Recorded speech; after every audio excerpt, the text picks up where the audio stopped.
స్తోత్రాలు చెల్లిస్తున్నాను. ఇది నాకు ఏర్పాటు చేయబడిన వాక్యము మత్తయి సువార్త 5వ అధ్యాయము 32వ వచనము. ఎవరైనా చదివించవలసిందిగా కోరుతున్నాను.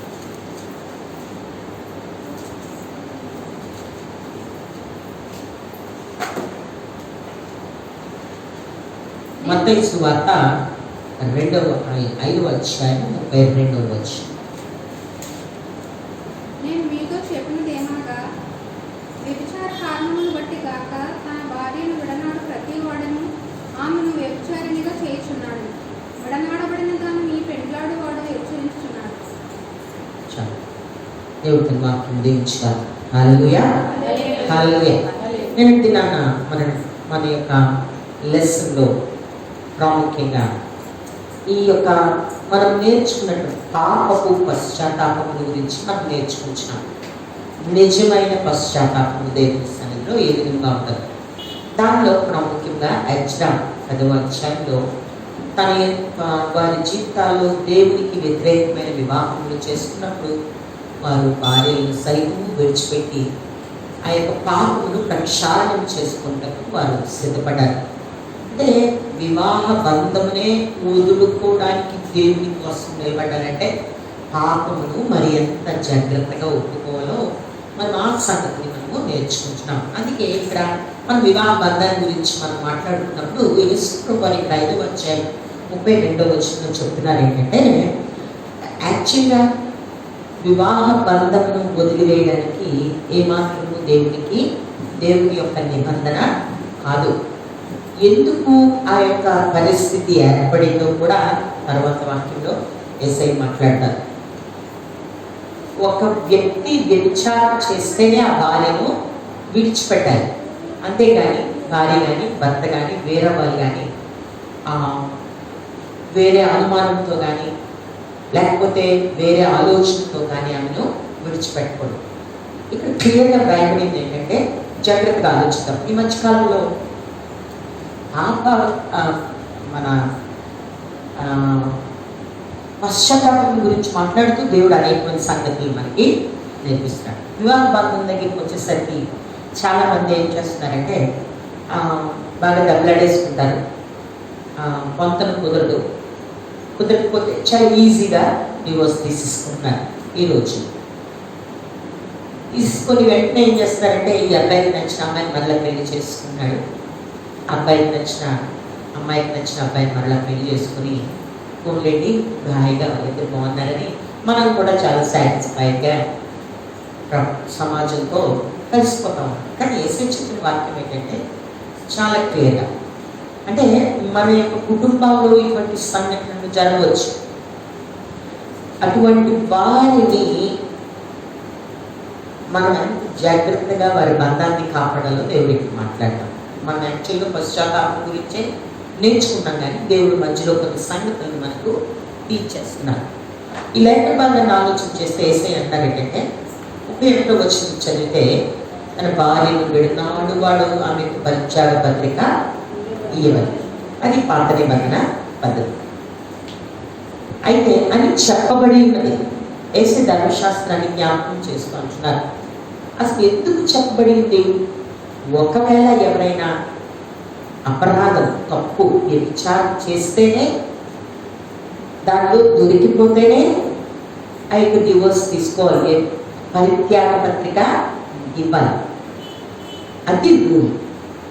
ఇష్టం వచ్చినప్పుడు మా ఇద్దరికి కుదరలేదండి, మా ఇద్దరికి పొంతలు కుదరలేదండి, వాళ్ళ ఫ్యామిలీ వేరండి, మా ఫ్యామిలీ వేరండి అని దేవుని ఎదుట దేవుని నిర్ణయం చొప్పున ప్రమాణాలు చేసుకొని, నేను కలిమి అందును లేమి అందును నేను నీతో ఉంటాను, నీ కష్టంలో నీ సుఖంలో నేను ఉంటాను, నేను ఏకమై ఉన్నామని దేవుని ఎదుట సంఘం ఎదుట ప్రమాణం చేసేసి విడిచిపెట్టడము అది తప్పిదం అంటారు. అదే తప్పిదము యేసయ్య ఇక్కడ చెప్తున్నారు. ఆయన అన్నారు, తన భార్యను విడనాడు వాడు ఆమెను వ్యభిచారిణిగా చేయించున్నాడు. అంటే ఒక భర్త తన భార్యను విడిచిపెట్టి పంపించేస్తే, ఆమె మరొక వివాహం చేస్తే అది మన యొక్క సొసైటీ దాన్ని ఏం చేస్తుందంటే ముద్రించి వెరీ గుడ్ అంటుంది. కానీ దేవుని యొక్క పరిశుద్ధ గ్రంథం ఏం చెప్తుందంటే ఆమెను ఆ భర్త, ఆ సమాజము వ్యభిచారంకు పంపించారని చెప్తుంది. ఎంత కర్మ అవుతుంది ఈ వాక్యం. అంటే తన లైఫ్ సెటిల్ అయిపోయిందని మనుషులు అనుకొని సంతోషపడతారు, కానీ రెండవ వివాహము దేనికి పంపించినట్టు బైబిల్ చెప్తుంది? వ్యభిచారం చేయడానికే పంపబడుతున్నారని చెప్తుంది. అంటే అది ఏ మాత్రము దేవుని సన్నిధిలో పరిగణింపబడదు. This is very clear statement from the Bible.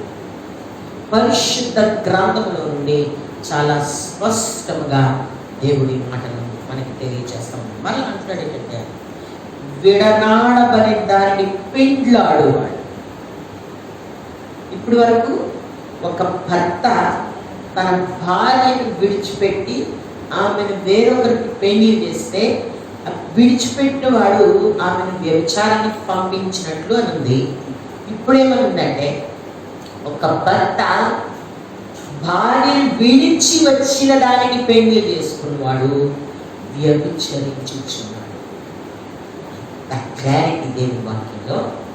అంటే there is no second marriage in the Bible. నూతన క్రొత్త నిబంధన గ్రంథం బట్టి చూస్తే యేసయ్య దాన్ని కొట్టివేస్తా. ఎంతమంది అర్థమైందండి? హల్లెలూయా, హల్లెలూయా. 19వ అధ్యాయము మత్తయి సువార్త 19వ అధ్యాయము 8-9 వచనాలు చదువుదాం. మీ హృదయ కాఠిన్యమును బట్టి మీ భార్యలను విడనాడ మోషే సెలవిచ్చింది, కానీ ఆది నుండి అలాగూ జరగలేదు. మరియు వ్యభిచారము నిమిత్తమే తప్ప తన భార్యను విడనాడి మరి ఒకరు పెళ్లి చేసుకునేవాడు వ్యభిచారం చేస్తున్నాడనియు, విడనాడబడిన దానిని పెళ్లి చేసుకునేవాడు వ్యభిచారము చేయుచున్నాడనియు మీతో చెప్పుచున్నానని వారితో అన్నారు. ఇక్కడ పరిత్యాగ పత్రిక గురించి అంటే డివోర్స్ గురించి మాట్లాడుతూ ఉంటున్నారు. ఆయన అన్నారు, ఎందుకు ఈ సిస్టమ్ ఆ యొక్క పాత నిబంధనలో తేబడింది అని అంటే ఆ యొక్క మనుష్యుల యొక్క హృదయ కాఠిన్యం వలన మనుష్యులు కఠినమైన హృదయంతో వారు తమ భార్యల ఎడల భర్తల ఎడల వ్యవహరించుచున్నారు.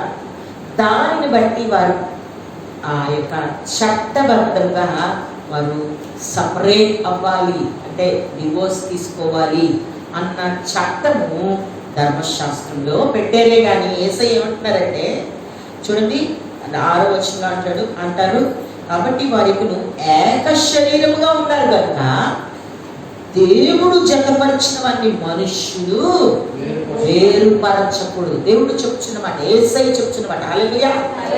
దేవుడు జతపరిచిన వారిని, అందుకే బయట ఆ యొక్క ప్రమాణం చేసినప్పుడు చెప్తారు, వారి ఇరువురు వలనే కానీ వారు వేరుపరచబడకూడదు, మరొకరి ఎవరైనా ప్రోత్సాహం వలన వారు వేరుపరచకూడదు, ఎవరి నొల్లను పడకుండా అన్న మాటలను ప్రమాణము చేస్తాం. దేవుని వాక్యం ఇక్కడ యేసయ్య అన్నారు, దేవుడు జతపరిచిన తర్వాత వారిని ఏం చేయకూడదు, మనుష్యులు దాన్ని వేరు చేయకూడదు. ఈవెన్ నువ్వు మరి హైకోర్టు సుప్రీంకోర్టు జడ్జికి ఎలా మనిషే వారు వేరు చేయడానికి ఆస్కారం లేదు. అయితే అందుకు వారు అలాగైతే వారు ప్రశ్న వేస్తున్నారు. యేసయ్య దగ్గరికి వచ్చి ఆ యొక్క పరిసయ్యులు శోధించడానికి వచ్చి అన్నారు, అలాగైతే మోషే పరిత్యాగ పత్రిక ఇచ్చి ఆమెను విడనాడమని మోషే ఎందుకు ఆజ్ఞాపించాడు యేసు ప్రభువా అని యేసయ్య తెగమక చేయడానికి వారు మాట్లాడుతున్నప్పుడు యేసయ్య అంటున్నారు ఏంటంటే, మీ హృదయ కాఠిన్యం, మీ హృదయము కఠినమైపోవడం వల్ల, వారిని చేర్చుకోవడానికి ఇష్టం లేకపోవడం వల్ల, నీ దగ్గర పడి బాలిసలా బ్రతకడం కన్నా ఆమె తన తండ్రి ఇంట క్షేమంగా నివసించడానికి ఆమెను తన తండ్రి ఇంటికి విడుదల చేయడానికే పరిత్యాగ పత్రిక దేవుడు ఇచ్చాడని మాట్లాడుతున్నారు. అయితే దేవుడు ఏమన్నారంటే, కేవలం అది మీ హృదయ కాఠిన్యమును బట్టే ఆ యొక్క చట్టము రాయబడింది అంటూ ఆయన అన్నారు ఏంటంటే, వ్యభిచారం నిమిత్తం ఎంత కూడా మనం అది ధ్యానం చేస్తాం. ఆ యొక్క 5వ అధ్యాయం 32. వ్యభిచారము పట్టబడితేనే కానీ మరి ఇరువురు వేరు చేయబడకూడదు.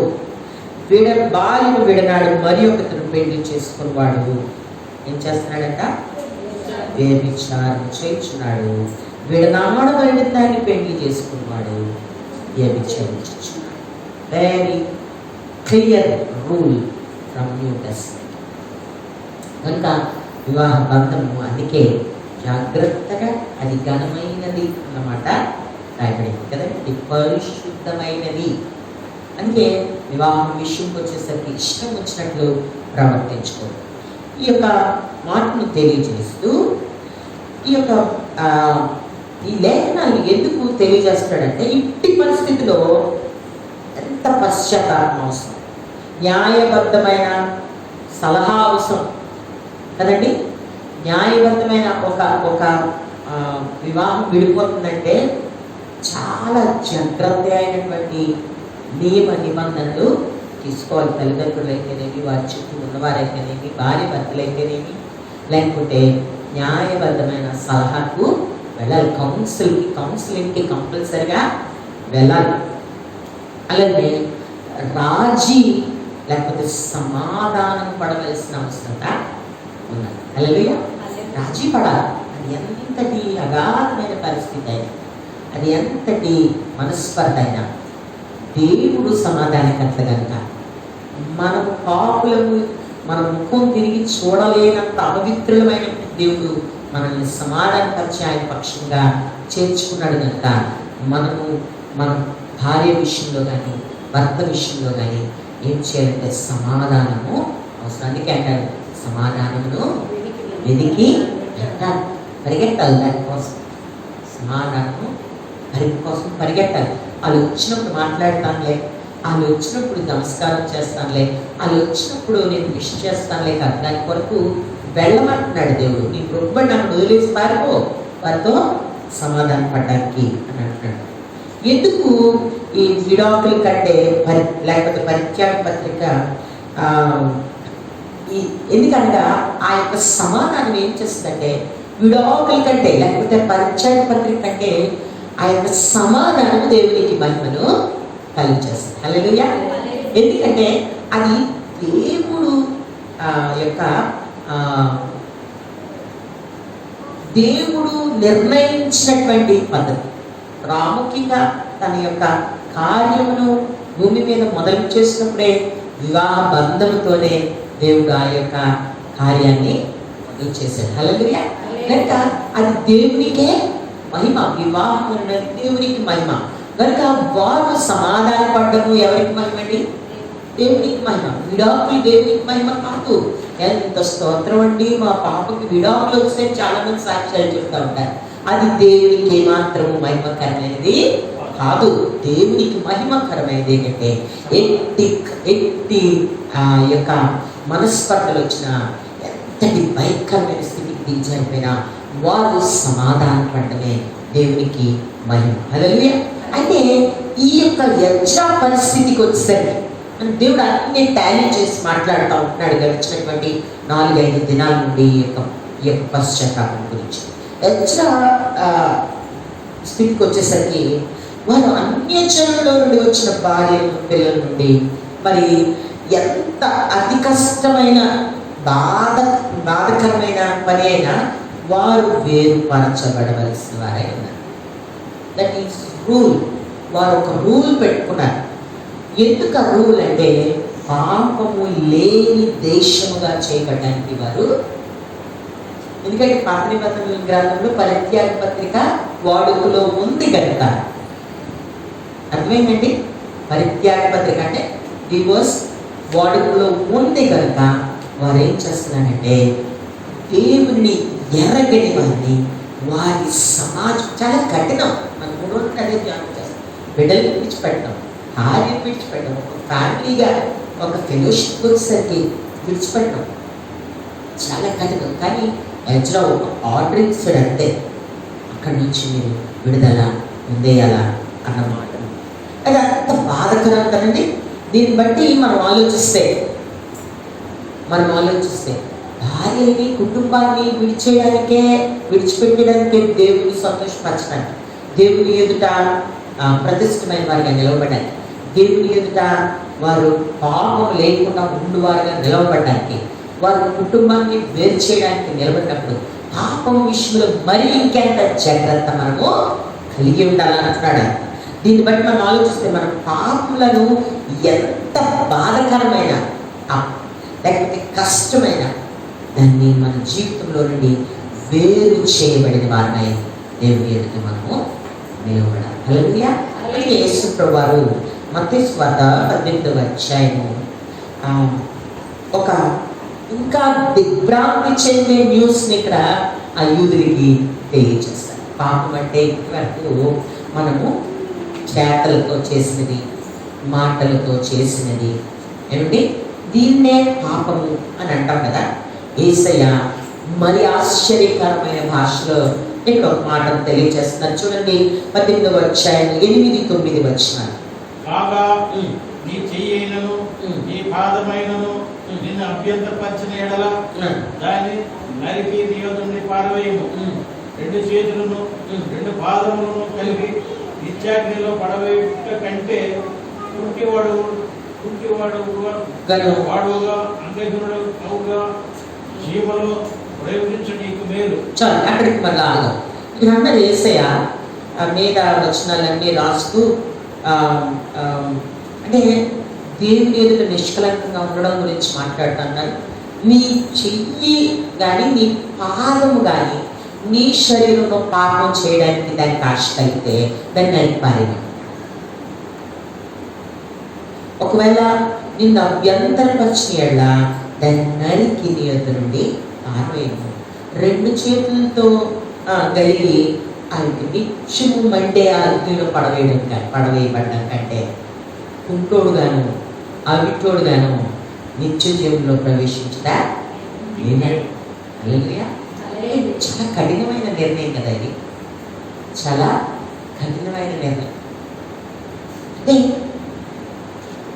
అంటే యేసయ్య మమ్మల్ని ఆలోచన చేస్తే చెయ్యి ఒక్కటి పాపం చేస్తుంది ఏంటండి, కాలు ఒక్కటి పాపం చేస్తా. తర్వాత వచ్చిన కన్ను రాయబడింది అన్నది, కన్ను ఒక్కటి పనిచేస్తుందా? 9వ వచనం, నీ కన్ను నిన్ను అభ్యంతరపరిచేలా దాని పెరికి నీ యొద్ద నుండి కన్ను ఒక్కటి పాపం చేస్తారు, రెండు కళ్ళు పాపం చేస్తారు, ముందు మనస్సు అది ఆర్డర్ ఇస్తే.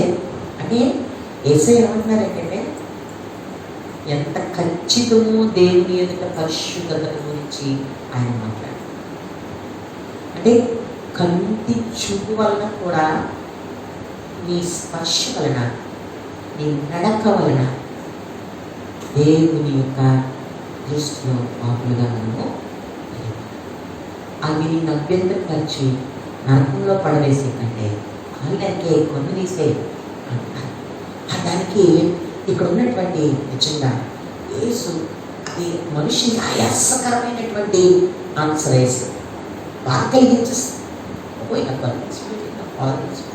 మొన్న మన పేట తమ్ముడికి చిన్న ఆపరేషన్ చేశారు, ఎలాగైనా అది అతుక్కుంటుంది, అది సక్సెస్ఫుల్ అవ్వలేదు. నేనైతే రోజు చాలా బాధపడిపోయాను. ఎందుకు ప్రభా వాడి కాలుకి ఎలాగైంది ప్రభా అని చెప్పి ఎలాగైనా జరుపుకుంటే ఎంత బాగుందని నేనైతే చాలా మనసులో కల్పించింది, ప్రార్థన చేస్తున్నాను. అయ్యో ఎందుకు నువ్వు మాట్లాడుతున్నావు మా బిడ్డతో అని నేను ప్రార్థన చేస్తున్నాను. మొన్న మా కోడలు మాస్టర్ గారికి పాపం షుగర్ 3 వేలు తీసేసారు. ఆ యొక్క ప్రార్థన చేసాం, శుక్రవారంలో కూడా ప్రార్థన చేసాం. శుక్రవారం 3 వేలు 3 కాళ్ళ వేలు తీసేసారు. నేనైతే చాలా కలుపు చెందాను. అంటే అది చాలా కష్టం కదా, బాడీలో వేస్తే చాలా చాలా ఖచ్చితంగా చెప్తున్నాను. బాడీలో పార్ట్స్ మనం తీయగలమండి, తీయగలమా? తీయలేదు. ఒకవేళ అభ్యర్థన చేస్తే అంటే అర్థం ఏంటంటే నీవు జాగ్రత్తగా బయటకు వచ్చేయి, పాపంలో అగ్నిలో పడకుండా. ఆ యొక్క కన్ను చూపు, నీ చేతి స్పర్శ, నీ కాళ్ళు నడక, నీ హృదయపు ఆలోచన దహించు అగ్నిలోకి, నిత్య నరకాగ్నిలోకి తీసుకునేపోతే కనుక come out from that danger zone, అందులో నుంచి బయటకు వచ్చేయమంటున్నారు. దేవుడు చాలా క్లియర్గా ఈ మాటను రాస్తా ఉంటున్నారు. నిజంగా ఎంత ఖచ్చితమైన నిర్ణయం తీసుకోలో జీవితంలో పాపం విషయంలో దేవుడు మనతో చాలా స్పష్టంగా మాట్లాడుతూ ఉన్నారు. అందుకే ఎజ్రా దినాల్లో వలె ఒకవేళ మన కొన్ని పాపములు వదులుకోవడానికి కష్టతరంగా ఉండొచ్చు. ఎజ్రా దినాల్లో మరి వివాహ బంధాన్ని వదులుకోవడానికి వాళ్ళు చాలా కష్టాన్ని పడ్డారు. మనం కూడా కొన్ని పాపాలను వదులుకోవడానికి కొన్ని బంధాన్ని వదులుకోవడానికి, ఉదాహరణకి ఈ యొక్క లెసన్ రాసినటువంటి స్కాలర్ యొక్క చర్చ్లోనట ఒక స్త్రీ వచ్చి ఆవిడ అడిగినట, అయ్యా నాకు బాప్తిసం కావాలి, నాకు బాప్తిసం నుంచి బాప్తిసం పొందుకోవాలని నేను ఆశపడుతున్నాను దేవుని ఎదుట అని చెప్పి ఆమె దేవుని దగ్గర ఒక ఒప్పందం చేసుకుంటే పాస్టర్ గారు అన్నారట, అమ్మ మరి నీకు దేవుని సన్నిధిలో పశ్చాత్తాపడాలి, నువ్వు పశ్చాత్తాపడితేనే కానీ ఆ యొక్క పరిస్థితిలో నువ్వు దేవుని ఎదుట నిలవబడలేవు అని చెప్పి ఆ పాస్టర్ గారు ఆ యొక్క స్త్రీతో మాట్లాడితే ఆమె అన్నదట, మరి అలా అయితే ఇది ఫారిన్ కంట్రీస్లో చాలా నార్మల్, ఏంటి లివింగ్ టుగెదర్ అంట. అంటే పెళ్ళిళ్ళలో పిల్లలు కనిస్తారు, కలిసి ఉంటారు, కానీ వాళ్ళకి ఎప్పుడైనా ఒకవేళ పెళ్లి చేసుకోవాలనిపిస్తే నచ్చితే పిల్లల ముందు వాళ్ళు పెళ్లి చేసుకుంటారు, లేకపోతే ఎవరికి ఇష్టం వచ్చిన పిల్లల్ని వాళ్ళు పట్టుకొని వెళ్తే వారి ఇష్టం వచ్చిన పెళ్ళిళ్ళు. పాపము సొదొమ దినములు వలెను అంటారు. అందుకే యేసయ్య అన్నారు ఆ దినములు ఎలా ఉన్నాయట, సొదొమ దినముల వలె ఉన్నాయట, నినివే పట్టణపు దినముల వలె, యోనా దినముల వలె ఉన్నాయట, నోవాహు దినముల వలె ఉన్నాయి. ఆ దినాల్లో కూడా ఇలాగ ఉండేది. అందుకే భయంకరమైన పరిస్థితి. ఆ యొక్క ప్రపంచం అంతా నీరు వచ్చి కొట్టేసి తుడిచి పారేసిన దేవుడు సొదొమ మనందరికీ అంకిరి గంధకంతో కాల్చేశాడు. నేను వేరే పట్టణానికి మాత్రం ఛాన్స్ ఇచ్చాడు, 40 days ఇచ్చాడు పట్టణం చేయడానికి. వారు వాసం దేవుని సన్నిధిలో వారు దేవుని సన్నిధిలో ఒప్పుకున్నప్పుడు వారు విడుదల పొందారు. హల్లెలూయా. ఈ యొక్క వ్యక్తి వచ్చిందంట, మరి పాస్టర్ గారు నేను 12 సంవత్సరాల నుండి ఒక వ్యక్తితో ఆ యొక్క రిలేషన్షిప్లో ఉన్నాను, నాకు అతనికి కలిపి ఒక 7 సంవత్సరాల కుమార్తె పుట్టింది. సో ఈ బాప్తిసం తీసుకోవడానికి ఆమె ఒక విశ్వాస ప్రమాణము చేయాలి. ఇప్పుడు ఈ విశ్వాస ప్రమాణం చేసిన తర్వాత మళ్ళీ ఆ యొక్క బంధంలో ఆ రిలేషన్షిప్లో కొనసాగొచ్చా?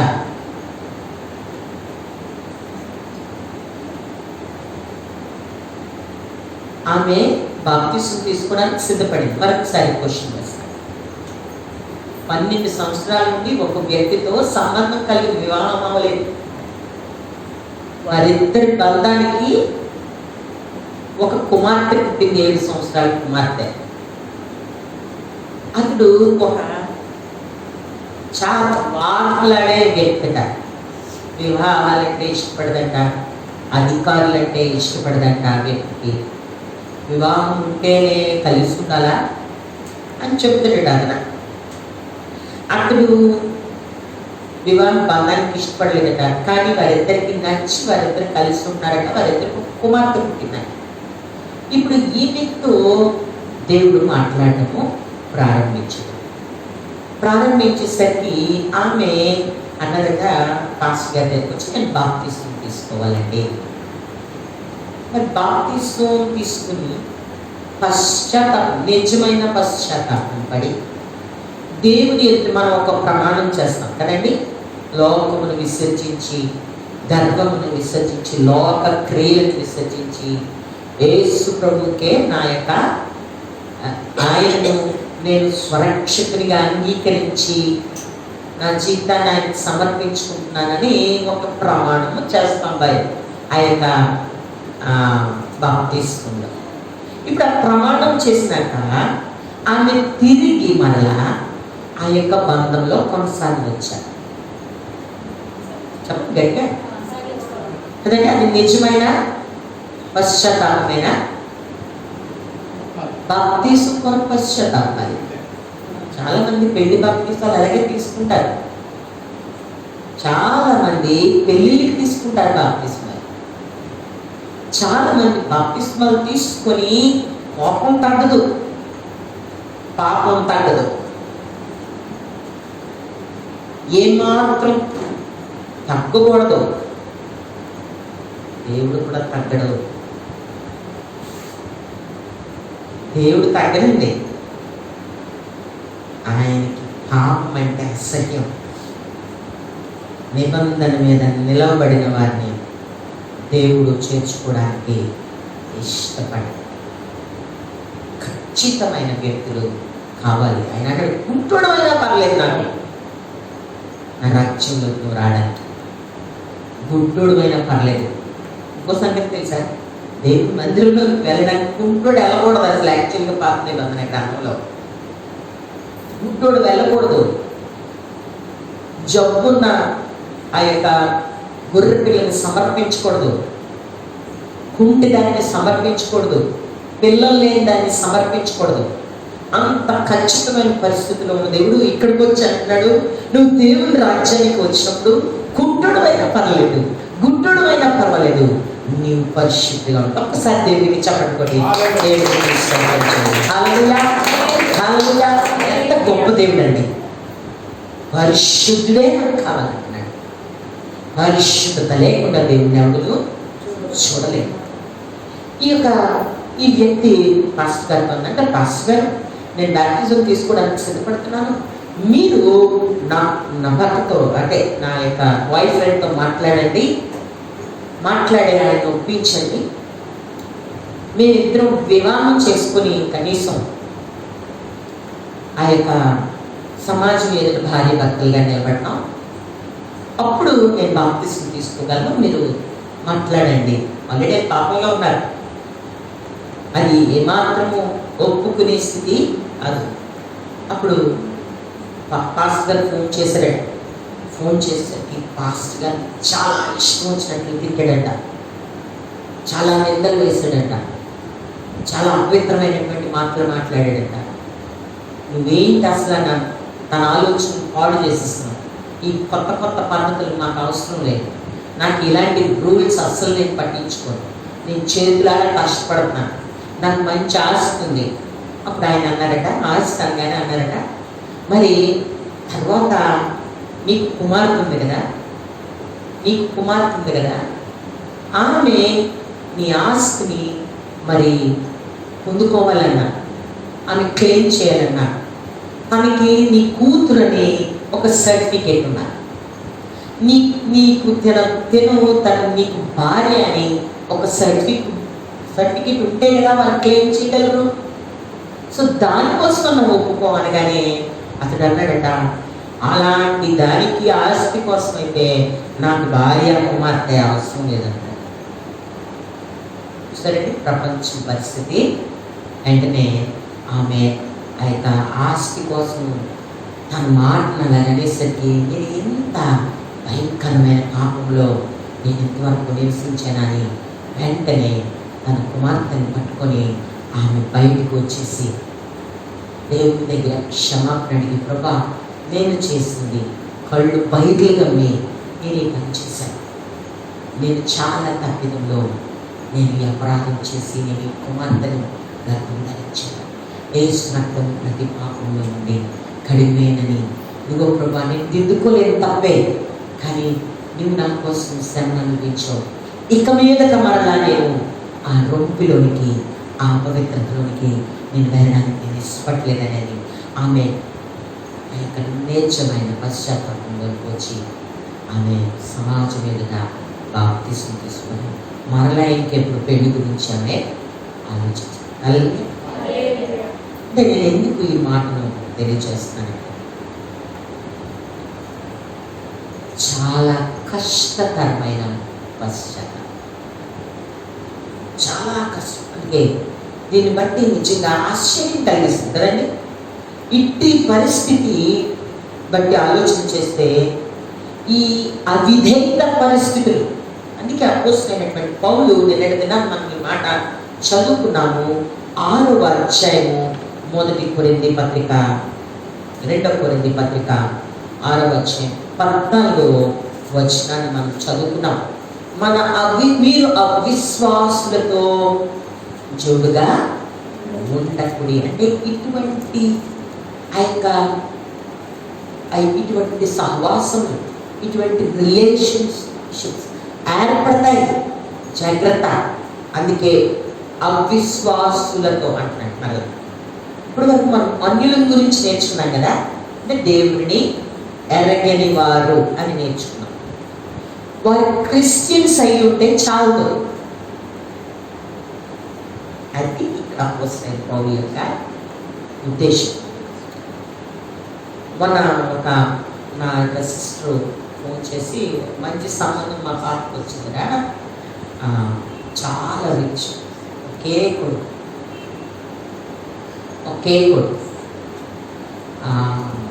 ఫ్యామిలీ చాలా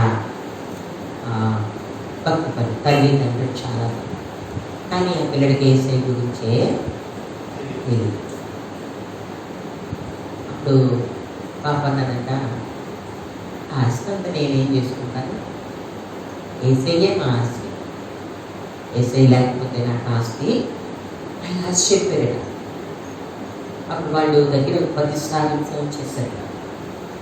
చాలా క్లియర్గా యేసు ప్రభుని తెలియని వ్యక్తుల్ని మేము పెళ్లి చేసుకున్నాం, ఒక ఆస్తి లేకపోయినా పర్లేదు, నా కూతురు సంపాదించి పెడుతుంది కానీ మాకు అవసరం లేదని వారు చాలా ఖచ్చితంగా చెప్పేస్తారు. కొన్ని దినాన్ని మేము ఒక సంబంధం కోసం వెళ్ళాలని చెప్పారు.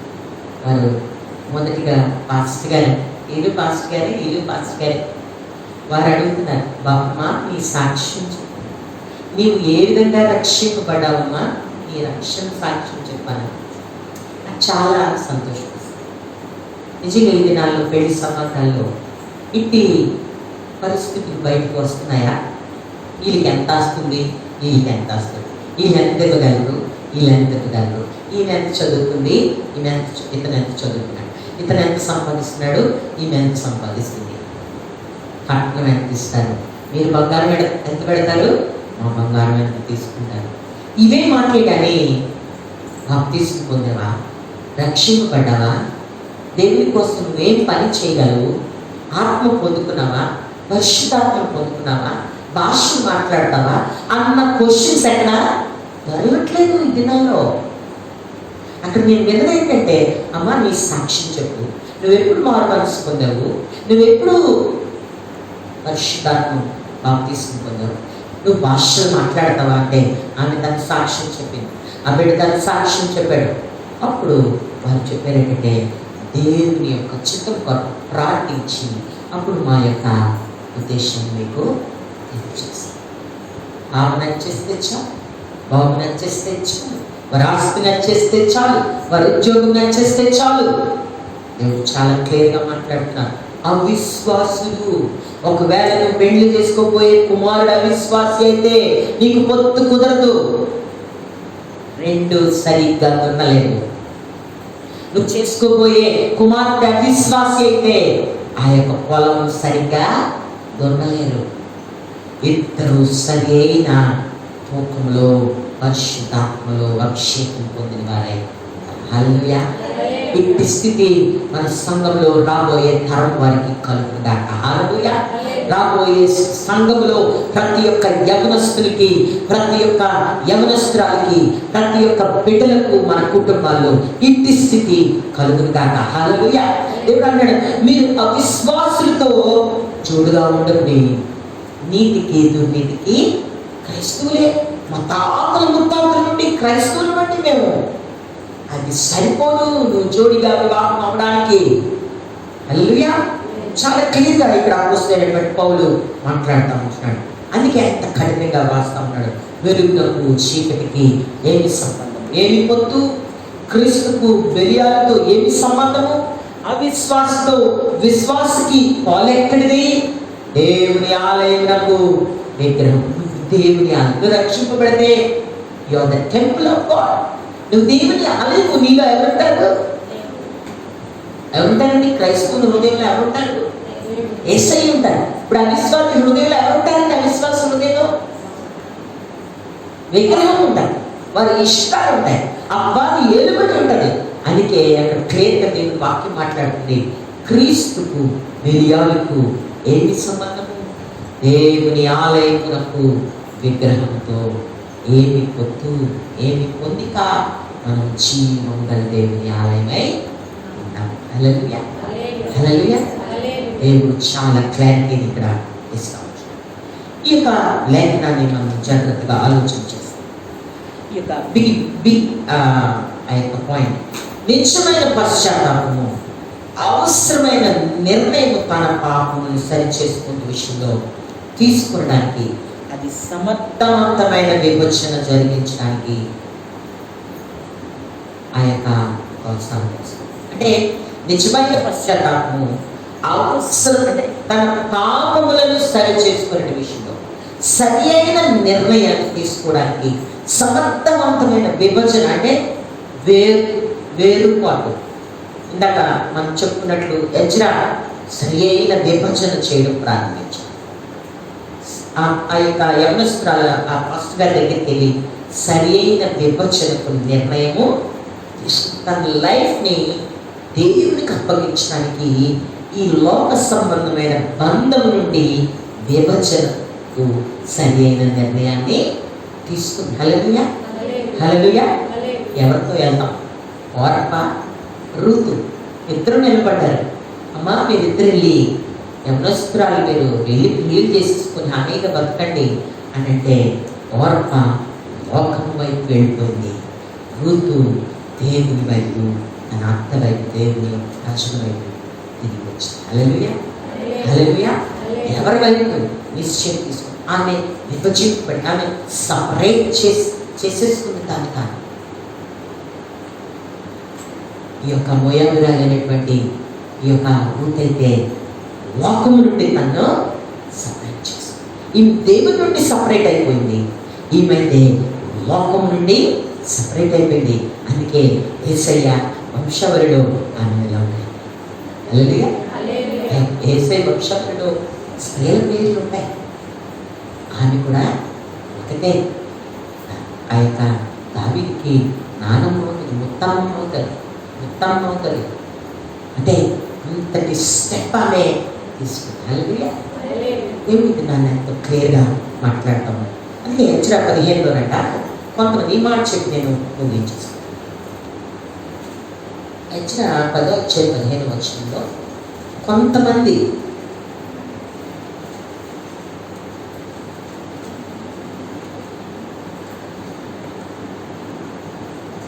అప్పుడు ఆషాహేలు కుమారుడైన యోనాతానును తిక్వా కుమారుడైన యెహజ్యాయును మాత్రమే ఆ పనికి నిర్ణయించబడి, మొషిల్లాము లేవీయుడైన షష్బెత్తయిను వారికి సహాయులైంది. ఇక్కడ కొంతమంది వ్యక్తులు వారు ఆ యొక్క ఎజ్రా పక్కన నిలవబడితే నలుగురు వ్యక్తులు వారు ఏం చేశారంటేనట ఈ యొక్క ఎజ్రాకి విరోధంగా నిలవబడ్డారట. నిలవబడి వారు ఇట్టి కార్యాన్ని చేయడానికి ఇష్టపడలేదు. ఇట్టి కార్యం మాకు అవసరం లేదు, నేనేంటి మా భార్యను వదిలేంటి. ఎజ్రా ఏంటంటే దేవుని ఎదుట సంఘాన్ని అంతటిని, ఆ యొక్క దేశం అంతటిని మచ్చైన కళంకమైన అపరిశుద్ధైన లేకుండా తర్వాత తరముల వారికి ఆశీర్వాదకరంగా ఉండడానికి దేవుని ఎదుట ప్రజెంట్ చేయడానికి ప్రక్షాళన చేయడం ప్రారంభిస్తున్నాడు. మీరు ఒప్పుకోవట్లేదు. చాలామంది సంఘంలో ఒప్పుకోరు, ఇష్టపడరు. చాలామంది సంఘంలో ప్రక్షాళన చేసుకోవడానికి, తప్పులో నుండి బయటికి రావడానికి ఒప్పుకోరు. అందుకే దావీదు చాలా సంగతులు మాట్లాడతాను. నేను ఇవన్నీ చెప్పడానికి టైం లేదు, కానీ కొన్ని రెఫరెన్సెస్ ఇస్తాను, మీరు రాసుకొని కొందరు ఎలాంటి వ్యతిరేకతను చూపిస్తున్నారు. 119 దావీదు కీర్తన 22వ వచనం చదివి మిగిలినవన్నీ నేను మీకు ఆ యొక్క రెఫరెన్స్ ఇస్తాను.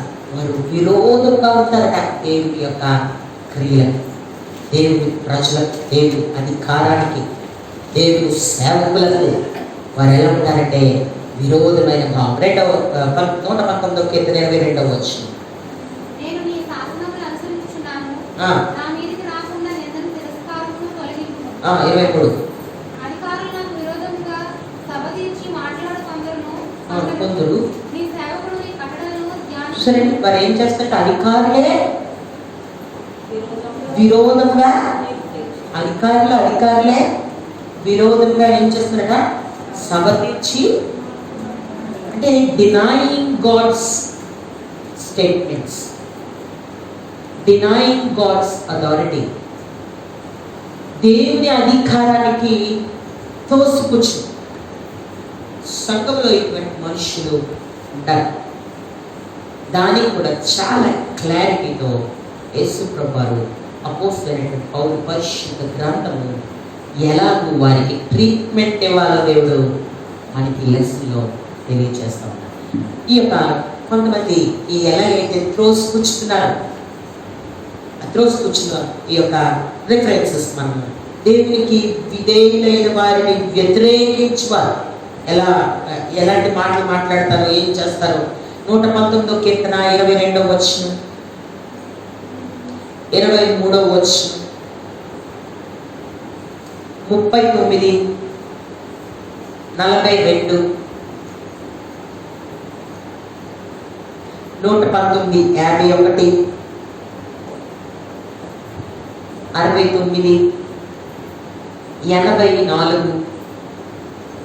51, 69, 84, 85, 86, 95,